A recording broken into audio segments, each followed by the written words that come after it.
tal, amigos de Contracara? Bienvenidos. Ahora tenemos una entrevista muy especial. ¿Cómo estás, Francesco? Hola Manuel, muy bien. ¿Cómo estás tú? Preparados para hablar con el autor de este libro, Biografía Política, Vargas Llosa, su otra gran pasión, de Pedro Cateriano. Él ha podido plasmar el ámbito de las ideas políticas de nuestro principal escritor y Nobel además, pero también desde un punto de vista personal que es muy válido y es muy interesante porque él ha podido aproximarse a un universo que pocos han podido hacer y que nos muestra y nos da pues una aproximación a un espacio muy rico también en su vida, aparte de lo literario, ¿no? Por supuesto, porque se trata de toda la trayectoria política de Mario Vargas Llosa. Desde el comienzo, sus tensiones políticas, los intereses políticos, los intereses sociales, tema de las injusticias sociales, cómo poder comprometerse como intelectual en la mejora de la sociedad. Y en este libro se puede apreciar, por ejemplo, la trayectoria política, los ideales que movieron a Mario Vargas Llosa en la arena política. Así es. Bueno, ahora damos la bienvenida a Pedro Cateriano. ¿Cómo está? ¿Qué tal? Buen día. Encantado de estar nuevamente con ustedes. Una de las primeras preguntas que rondaron por nuestras cabezas cuando planeamos la entrevista era cómo los eventos también de la vida de alguien precisos pueden determinar un destino. Y me estoy refiriendo básicamente a la relación que Mario Vargas Llosa tuvo con su padre, que no solamente determinó su vocación literaria, sino que también determinó su posición frente a la vida, especialmente con el tema del autoritarismo. Exactamente. Y creo que ese es un punto central, porque el padre de Mario Vargas Llosa adoptaba ciertas decisiones creyendo que lo iba a alejar de lo que él consideraba una mala influencia. De hecho, la matrícula en el León Soprado era porque quería ponerlo en orden, pero resultó una experiencia que lo aproximó a lo que se ha llamado el microcosmos de todo el Perú, con sus injusticias, ¿no? Pero a su vez empieza ahí a aprovechar el tiempo para leer las anécdotas de que les escribía, las cartas a las enamoradas. En ese tiempo no había celular, no había nada de lo que existe hoy día tecnológicamente, y él hacía eso. Luego, cuando lo pone a trabajar en el diario La Crónica a los 15 años de edad, pensando también que de esa manera lo iba a tener una supervisión, y resultó que fue todo lo contrario, ¿no? Y de hecho, el impacto que tiene él cuando se entera que su papá estaba vivo y no muerto como se le había dicho desde que nació, ¿no? Fue algo tremendo, ¿no? Claro, pero además hay algo adicional allí, en esta parte de la paternidad o la figura del padre. Es el Leoncio Prado, que es la represión simbólica de ese autoritarismo que él vivió previamente en casa. Y también de la disciplina. Claro, la disciplina y las medidas coactivas, Pero represivas. también hay unas discrepancias con el padre que tienen que ver con la familia Llosa. Por ejemplo, cuando el general Odría le da el golpe de Estado a Bustamante Rivero, afectó eso mucho a la familia Llosa.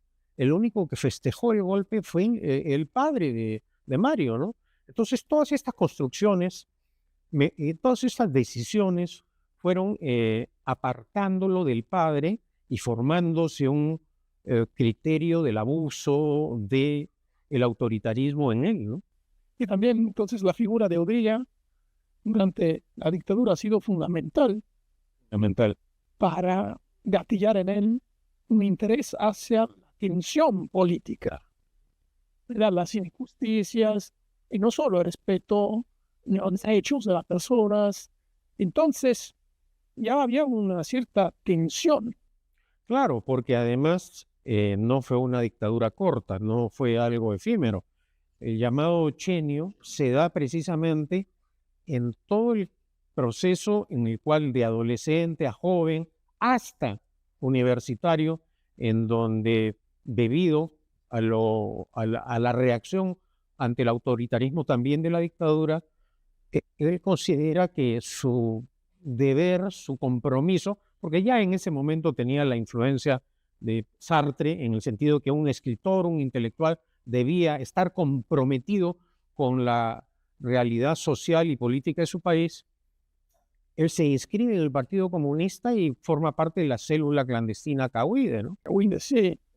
Y un dato interesante también es cómo él escoge como universidad San Marcos y no la católica propia, porque inicialmente sus ideales se acercan a un socialismo. Exactamente. Tensiones socialistas. Claro, a un socialismo en libertad, que era precisamente el modo de pensar de Sartre. La primera etapa. La Sí, la primera etapa. Exactamente. Sartre. Exactamente, pero, y después viene el proceso de desilusión de Sartre, también del propio Mario, debido a las incongruencias que empieza a apreciar en Sartre, ¿no? Pero acá es importante porque ese paso por la célula Cahuide lo asfixia ideológica e intelectualmente, ¿no? El jefe de la célula, Héctor Béjar, que luego años después sería canciller de Pedro Castillo, era prácticamente un adoctrinamiento, un lavado cerebral, una imposición que iba contra lo que él mismo creía, de que el escritor debería tener libertad de pensamiento, de creación, ¿no? Y poco a poco eso lo termina alejando hasta que renuncia a esta célula comunista. Claro, él se siente agredido por la naturaleza dogmática, ¿no? Donde no hay posibilidad de pensar. La imposibilidad de un debate. Exacto. Que Es un pensamiento único vertical. Exacto. Adoctrinamiento de totalitario, ¿no? Que él no podía aceptar. Y en ese contexto se demuestra la incongruencia de la doctrina marxista-leninista imperante dentro de la célula de lo que él consideraba un socialismo en libertad, ¿no? Ahora es curioso cómo, cierto grupo de personas que querían la justicia social validaban un régimen como la Unión Soviética, donde habían atrocidades y violaciones de derechos humanos, ¿no? Entonces, la Revolución Cubana. Después de la Revolución Cubana, ¿no? O sea, la Unión Soviética tiene acciones sumamente crueles con su propia gente, ¿no? Tanto así que conversamos fuera de cámara que Khrushchev, cuando asume el mando de la Unión Soviética, él informa y muestra todos los horrores que había cometido Stalin. Y justamente, valiéndome de esto, quería conectar cómo él progresivamente se va distanciando. Porque la primera de Praga me parece que es el primer gran evento que suscita en él ya un alejamiento y una decepción. Claro, ha sido un proceso gradual que lo lleva a cambiar de modo de opinión. Y también algo que no se suele destacar, su sagacidad como observador de la realidad política y social, que es algo que siempre, o en la mayor parte de los casos, ha acertado Vargas Llosa, ¿no? Por ejemplo, cuando Fidel Castro dispone las detenciones en las llamadas UMAP, o estos campos de concentración de los homosexuales, eso también le causa una impresión. La invasión soviética a Checoslovaquia, en donde también él consideraba que Dubček era un líder que estaba plasmando el socialismo en libertad en su manera, a su manera, ¿no? Y bueno, ya el punto de quiebre definitivo posteriormente, el caso Padilla, ¿no? Pero en el interregno, cuando hay la invasión a la Unión Soviética, ya Vargas Llosa... La invasión de la Unión Soviética a Checoslovaquia, exactamente. Y se acaba la primavera. Exactamente. Ya él tenía una presencia mediática y era considerado como el escritor, digamos, más notorio de América Latina. Y en un contexto en el cual ya se estaba construyendo el culto a la personalidad de Fidel Castro, él se atreve a discrepar públicamente. Luego vendría, ya con el premio Rómulo Gallegos, ¿no es cierto?, también una oportunidad de públicamente expresar su punto de vista político-ideológico sobre lo que era la lucha contra la injusticia social y el socialismo y libertad, ¿no? Pero también no deja de impresionarlo, por ejemplo, ese viaje que hizo a la Unión Soviética, ¿no? En donde ese modo totalitario tampoco era congruente con su modo de pensar. Entonces, todos estos hechos sumados a anécdotas que parecen imperceptibles, pero que son realmente impactantes en Vargas Llosa, cuando recibe el premio Rómulo Gallegos y se le sugiere que él públicamente diga que lo está donando a la revolución cubana, y bueno, la revolución luego le devolvía. Pero debajo de la mesa, ¿no? Claro, pues debajo de la mesa, es decir, Claro. Inaceptable. absolutamente. Entonces, todos estos hechos fueron abriéndole los ojos y de alguna manera fueron determinantes en él, ¿no? No fue un tema fanático ni de conveniencia política, así como no lo fue su salida del comunismo y su breve paso por el social cristianismo. Vargas Llosa no pasó de comunista a social cristiano por una conversión, por una adhesión a la doctrina cristiana, sino porque él quería que José Luis Bustamante Rivero, que era una figura a la cual respetaba, fuera el candidato presidencial de la democracia cristiana. Pero cuando ello no ocurrió, renunció desde Europa. Era un tema de contexto, básicamente, ¿no? Exactamente. Exactamente. Es interesante también porque en esta fase en la que él se distancia, bueno, el caso Padilla ya es determinante. Hay otro asunto que también a él lo impacta, pero que lo asume y lo hizo durante toda su vida, es que ya no le interesaba de pronto las consecuencias, porque toda decisión, y sobre todo en el contexto en el que se encontraba, iba a tener cosas fuertes. En relación a sus pares, a sus colegas escritores, García Márquez retiró su, bueno, y le pusieron la firma, pero él pidió que le retiraran la firma. Pulido Mendoza, Exacto. muy cercano a él, puso la firma, sí. Y él pidió que la retiren, porque no, posiblemente no quería problemas con Cuba, ni con toda la intelectualidad que estaba muy afinada o está muy cercana a la izquierda. Claro, hay que entender también el contexto cultural de la época. Bueno, y de la influencia de la Unión Soviética, no solo en toda la Europa oriental que tenía sometida, sino también en el establishment intelectual y cultural. Es decir, periódicos, medios televisivos, no existía la rapidez de la información De hoy, de hoy, pero sí una presencia muy Sí. importante. Y es ahí precisamente cuando rompe con el socialismo que él tiene esa capacidad para rectificarse, que creo que es algo que no es comprensible en otros escritores. Pongo un ejemplo, ¿no? 4 genios literarios: Vargas Llosa, Octavio Paz, Neruda y Gabriel García Márquez. ¿Por qué Octavio Paz y Mario Vargas Llosa tuvieron la capacidad y la honestidad intelectual de apreciar estas violaciones a los derechos humanos del sistema marxista, leninista y comunista, y García Márquez y Pablo Neruda no, cuando ya era de conocimiento público los millones de muertos, las violaciones a los derechos humanos, ¿no? Y eso, esta comparación precisamente la hago para explicar un tema, o para intentar explicar un tema que es importante en el intelectual, ¿no? La honestidad. Y ahí hay un detalle, quizás falta el Cortázar, Sí, porque Cortázar hace el proceso a la inversa que Vargas Llosa, ¿no? sí. Y también hay un distanciamiento ideológico, ¿no? Bueno, él de alguna manera en los inicios de la Revolución Cubana no tenía ninguna simpatía. En general el tema político no era de interés, pero quien lo persuade, quien lo entusiasma a participar, a ser un activista, finalmente es Mario Vargas Llosa, ¿no? Entonces, pero después ocurre algo que viene una separación. Ahora, hablando del tema de separaciones, Vargas Llosa puede separar a la persona desde el punto de vista político, pero su obra no recibe el mismo análisis. Es decir, él siempre ha seguido, por ejemplo, en el caso de Neruda, admirando desde adolescente la poesía de Neruda. Igual en el caso de la magnitud de la obra de Gabriel García Márquez, ¿no? Entonces, esos son detalles, pero que de alguna manera explican su honestidad intelectual, ¿no? Sí, una serie de excepciones Sí, que se han dado. permíteme, hay otro detalle que no quisiera que se pasara. Octavio Paz. Claro, usted lo coloca a Octavio con Vargas Llosa como los dos escritores que se modificaron, ¿no? Frente a ideas que ya consideraban que no validaban la vida realmente, ¿no? Sino más bien habían casos flagrantes de violación de derechos humanos.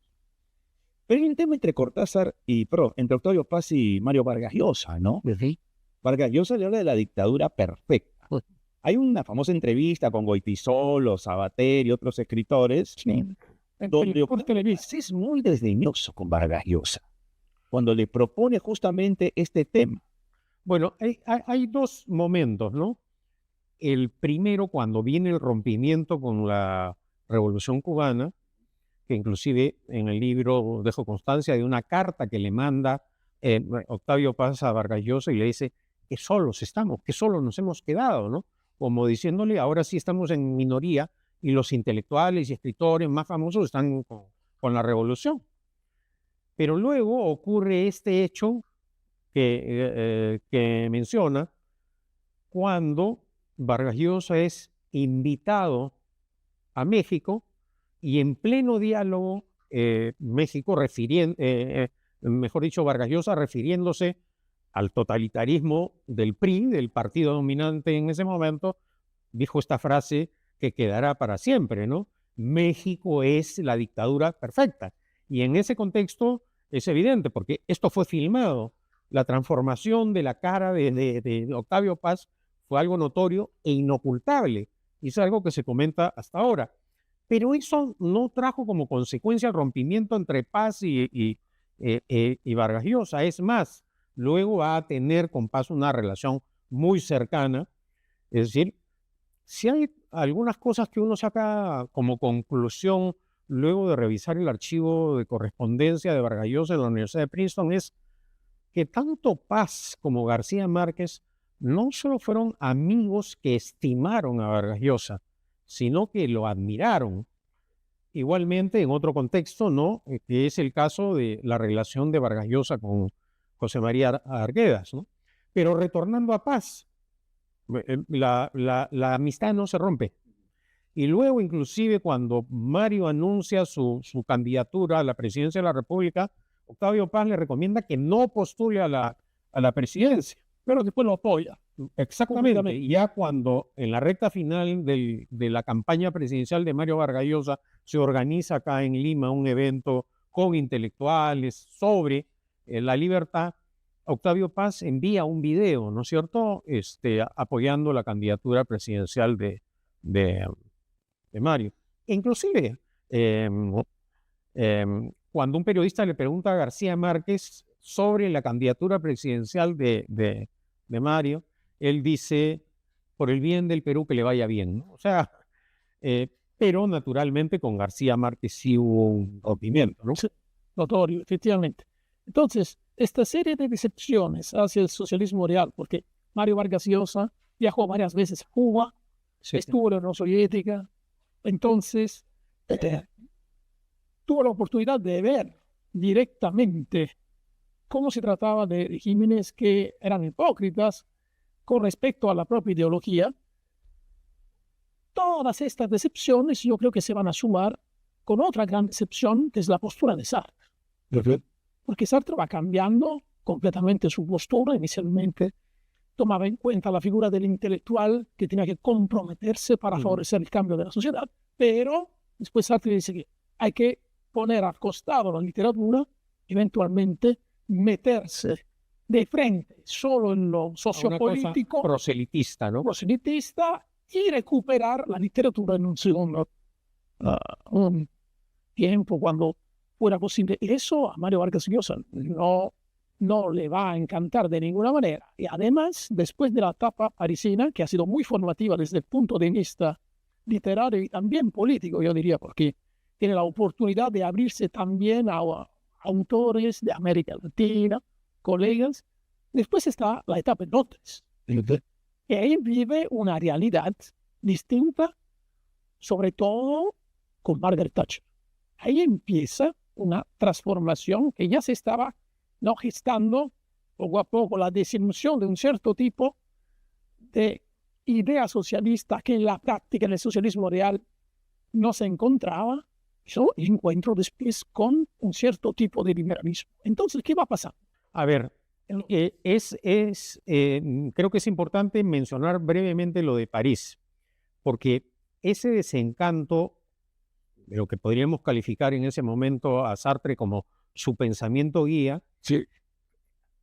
influye en la lectura de otros escritores. No hay que olvidar dos contextos que realmente son importantes. La primera etapa de Mario, dictadura de Odría.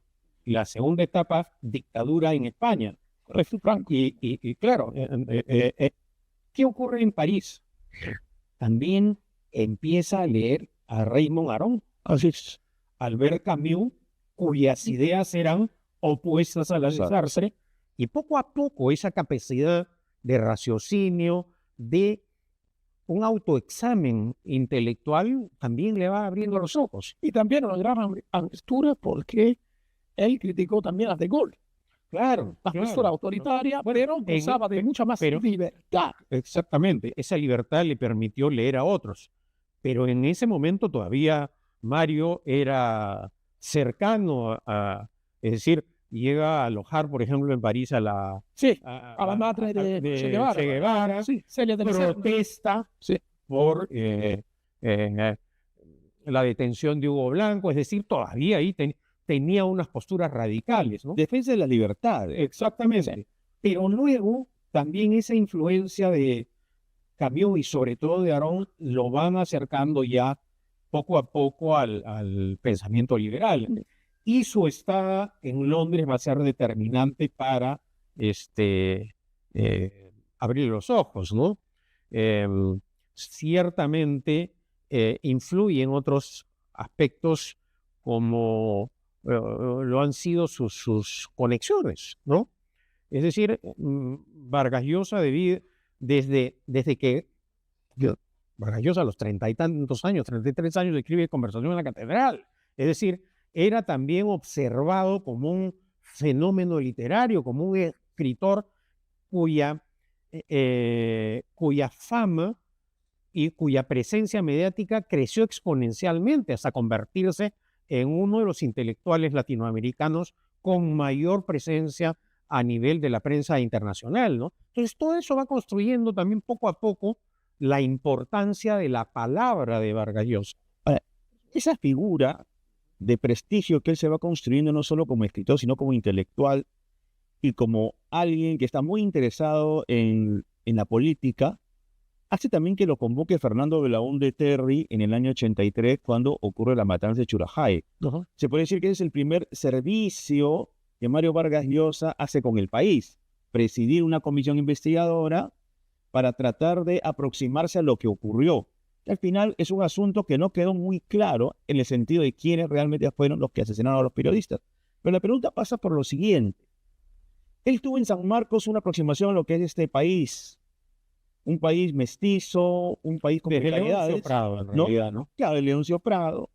Pero cuando llega al tema del Churajay, se encuentra con ese Perú profundo, que a veces no es muy advertido y que de pronto nos puede generar a quienes vivimos en la capital cierto tipo, digamos, a ver, ¿cómo podríamos explicarlo? De dudas, de no claridad.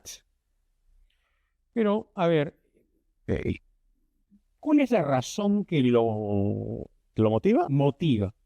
Vargas Llosa hace un examen de situación. Sostiene que después de los largos años de las dictaduras de Velasco y Morales Bermúdez, un hecho como este iba a afectar gravemente al débil sistema democrático recién restablecido en el Perú. Y esa es una de las grandes motivaciones que lo llevan a aceptar presidir esta comisión investigadora, ¿no? Y es a raíz de esos trabajos en donde empieza a tener discrepancias con el establishment de la izquierda, no solo nacional, sino internacional, ¿no?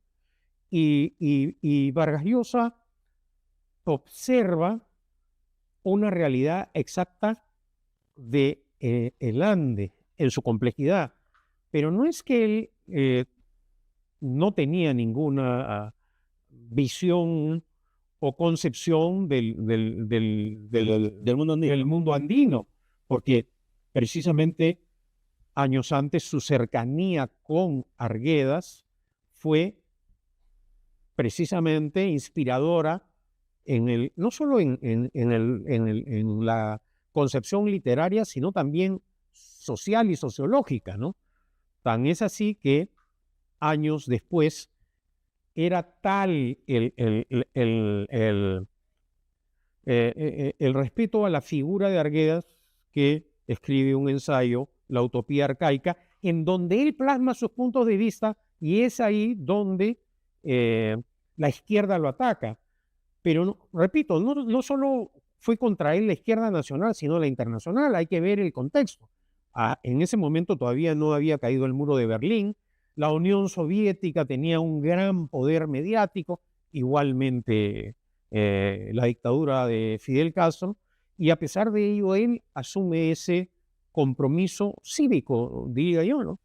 Que después se transforma en algo más, es decir, poco a poco también unas tensiones que se van a dar a mediados de los 80 sobre la estatización del sector de las bancas, no del banco. Eso lleva poco a poco a Mario Vargas Llosa a pensar en postular a la presidencia, ser un candidato.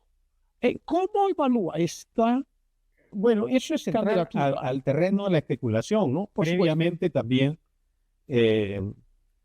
Fernando Belaúnde le ofreció la presidencia del Consejo de Ministros, ¿no? Claro. Y él tuvo un interés, no se concretó porque al final no aceptaron las condiciones de Mario Vargas Llosa, pero ya desde ese momento se aprecia el interés. Y un poco viendo al título del libro, su otra gran pasión, ¿no? La política, que finalmente llega a un punto máximo cuando durante el primer gobierno de Alan García, García impulsa este proyecto totalitario para asaltar la banca, instituciones financieras, compañías de seguros, que lo lleva a él, ¿no es cierto?, a primero pronunciarse públicamente a través de un artículo y luego de un manifiesto, ¿no? Es ahí, en ese contexto, que yo lo recuerdo en el libro, pero Vargas Llosa lo consigna certeramente en su magistral libro El pez en el agua, ¿no? Cuando Patricia le advierte, conociéndolo, le advierte: si tú subes a esa tribuna, vas a terminar nuevamente envuelto en la política. Y le dijo: acuérdate cómo te trataron después en el caso Ujurajay, ¿no? El tiempo nos va ganando, pero no queremos dejar de formularle dos preguntitas. Mira, ya su criterio, de su análisis como político, ¿qué ocurrió en el 90? Porque Vargas Llosa tenía todos los pergaminos para poder imponerse a un candidato que en principio era desconocido. Recordemos que Fujimori realmente aparece en pantalla de manera muy clara en el verano del 90, ¿no? De marzo del 90. Y él pierde con esta persona, que después se va a convertir en presidente, y ya en todo lo que sabemos, además. ¿Qué ocurrió? ¿No se le dio bien, digamos, la realidad del país? ¿Hubo demasiado entusiasmo? ¿O es que fue una campaña muy larga? Porque en términos prácticos, prácticamente, o sea, fue una campaña que de 3 años. Bueno, en realidad el capítulo más grueso del libro es precisamente el de su campaña presidencial, ¿no? Incorpora algunos hechos que no se conocieron en ese momento durante la campaña, que luego, por ejemplo, fueron investigados por el Senado: el reglaje político, la interceptación telefónica ocurrida durante el primer gobierno de Alan García. Pero yo no quisiera explayarme para dejar algo de curiosidad en el libro. Pero también podemos mencionar que la contracampaña que hubo hacia el Fredemo fue un factor bastante determinante, ¿no? Sí, y el apoyo que también recibió en ese entonces Fujimori, de manera directa o indirecta, como uno quiera entender. Conocida como la Guerra Sucia, ¿no? Exactamente. Finalmente, otra pregunta que queremos hacer tiene que ver ya con el apoyo, creo, Mario Vargas Llosa a Keiko Fujimori en las elecciones de 2021, cuando el balotaje se iba a enfrentar con Castillo. Entonces, algunos han dicho, ¿cómo es posible que Mario Vargas Llosa respalde la hija de Alberto Fujimori en la campaña electoral cuando se va a considerar un poco lo que pasó anteriormente? En los años 90, Mario Vargas Llosa ha sido después un gran crítico, por supuesto, de Fujimori. ¿De qué se trata? De escoger el mal menor entre dos opciones, realpolitik. ¿Cómo evalúa esta decisión? Yo no la evalúo solo con esa elección. Bueno, Yo creo que cuando Vargas Llosa pidió que votemos por Alan García tapándonos la nariz, ¿acaso ese pedido y ese apoyo a García contra Humala, claro, sí, 2006. en lo que él consideraba era una amenaza del chavismo, ¿no? No fue un momento fácil. Tampoco lo fue cuando pidió el voto por la hija de Fujimori frente a Pedro Castillo. a Pedro Castillo. Exactamente. De alguna manera, estos dos hechos demuestran que toda esta campaña que mediáticamente se impulsó desde la dictadura de Fujimori y Montesinos era falsa, porque lo presentaron como odiador, ¿no? Como el gran odiador resentido. Un odiador o resentido no toma esas dos decisiones. Pedir el voto por Alan García, que acaso fue, que no diría el adversario, acaso el enemigo político más feroz que tuvo, y luego por la hija del dictador. Eso muestra dos cosas: que él, su convicción de escritor comprometido, nunca la abandonó. Nunca la abandonó, pero no solo a nivel nacional, sino internacional. No hay que olvidar que Vargas Llosa, por ejemplo, viaja a Caracas en pleno apogeo de la dictadura de Hugo Chávez. Y estando en Caracas, el dictador lo reta a un debate. Vargas Llosa acepta el debate, Chávez no. y después Chávez se corre. ¿Por qué? ¿Por qué es importante analizar estas cosas en un contexto? Porque Vargas Llosa cree que el escritor no puede huir de la realidad social y política. Y en contextos dramáticos, como fue el caso de la candidatura de Castillo y la presidenta actual Boluarte, avalada por un partido marxista y leninista, que públicamente no solo presentó propuestas golpistas como cambiar la Constitución al margen de su procedimiento, sino que reiteradamente expresaron su apoyo a la dictadura cubana. Ciertamente era un momento de peligro para nuestro débil sistema democrático. Y él nuevamente, como escritor comprometido, no huye al problema. Porque hay gente que ha dicho, ¿por qué no se abstuvo? ¿Por qué no guardó silencio? No, porque consideró que su deber cívico era pronunciarse. Y de hecho, eso ocurrió. Ahora, la verdad es que frente a ese escenario caótico en que a medida que los dos candidatos en esa segunda vuelta eran controversiales, ¿no? No había respuesta correcta. Bueno, pero en todo caso, la señora Fujimori en esa campaña no presentó iniciativas golpistas como sí el candidato Castillo. Nuevamente volvemos a la tragedia del mal menor. Sí. Pero, reitero, frente a esas posturas, lo más fácil es quedarse callado. Lo más complicado, asumir el reto. Y uno hace política para intentar solucionar problemas. Y cuando los problemas están presentes en la complejidad de lo que es una campaña electoral, creo que voces como la de Mario Vargas Llosa han sido importantes en las últimas elecciones para orientar. Ahora, cuando aparecen presidentes corruptos, acusados, que han recibido sobornos, que han corrido a las embajadas, etcétera, ¿quiénes son los traidores?